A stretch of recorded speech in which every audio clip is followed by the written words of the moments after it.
Hello everyone, welcome back to this channel on health and wellness.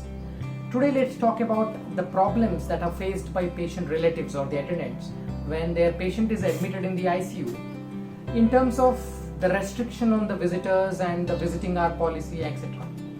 So let's try to understand why these things are important.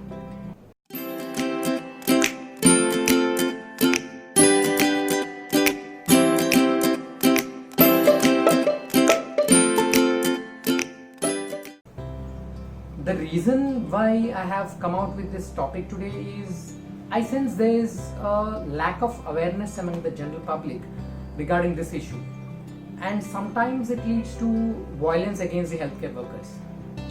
Please watch this video and try to understand why these things are done. And if you have any other queries, please feel free to comment below. I'll be more than happy to answer them. And let's maintain the sanctity of a holy place called the hospital, where people strive to save the lives of patients. Admission of our dear ones in an ICU is a very stressful condition. In addition to causing great financial burden, it also brings down the energy level of all the family members. Now, what all of you need to understand is that the restriction on the visitors in the ICU is done only and only for the benefit of your patient and the patient on the next bed. Now, it is a kind of mutual help and courtesy towards each other. Main reason for this restriction on visitors in the ICU is prevention of infection. Now, you may get a doubt as to how do you introduce infection to the patient if you don't touch the patient, or for that matter, the difference between you staying with the patient in the ward and in the ICU. Let me make it simple.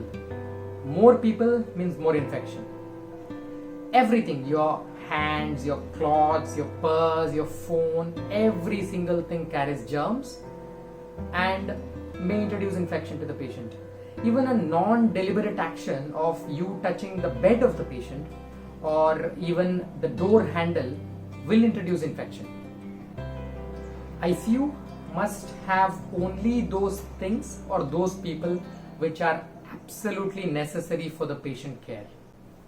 Now, if you ask me, doesn't this happen in the ward too? That is, are you not introducing infection to the patient in the ward too? Yes, you are. But generally, when the patient is in ward, we assume that he is more healthier than when he is in the ICU, and he has the strength, the immunity inside him to fight these infections. But when the patient is shifted to ICU, he is usually frail and lacks that immunity to fight against these infections. So even a trivial infection can be catastrophic to the patient when the patient is sick overall. And another interesting thing is that the visitor, if he is frail, he may in turn get the infection to himself from one of the patients of the ICU. The second and the important reason is to respect the privacy of the patient who is admitted in the ICU. The patient may not be conscious, may be in a very bad shape with lot of tubes inserted everywhere, may not be able to talk, maybe groaning with pain, maybe requiring a ventilator for his breathing, or most of the time is unable to carry out his basic functions like passing urine or passing stools. And at times the clinical condition of the patient may not permit him or her to be appropriately dressed. So it's very important to provide privacy to the patient, because not many of us would want to be seen in that condition. To add to that, it is not very easy to see the pain in the eyes of the well-wishers looking at their condition, and this may in fact cause depression in the patients who are already suffering because of some other reason. The third reason is that the relatives may not be mentally strong enough to tolerate or to see this hardship that the patient is going through, and that may create a lot of anxiety and chaos in all the well-wishers. Fourth point is sometimes there may be hindrance by the patient attendants to some of the bedside procedures or the nursing care, of course out of their concern for the patient, because some of these procedures may appear a bit harsh to the already sick patient, but trust me, they are done because they are required and eventually help to get your patient out of that misery.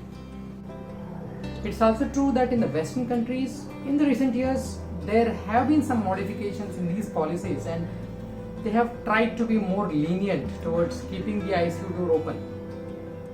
The main argument being it decreases the anxiety level of the patient and the relatives when they are together, and also gives a sense of safety and security in patient's mind.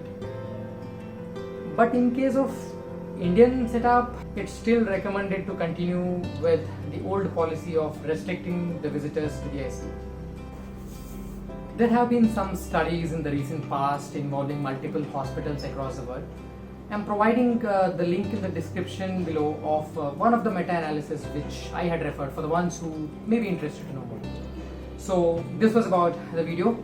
I hope you liked it, and I hope you got some information about the ICU restriction policies.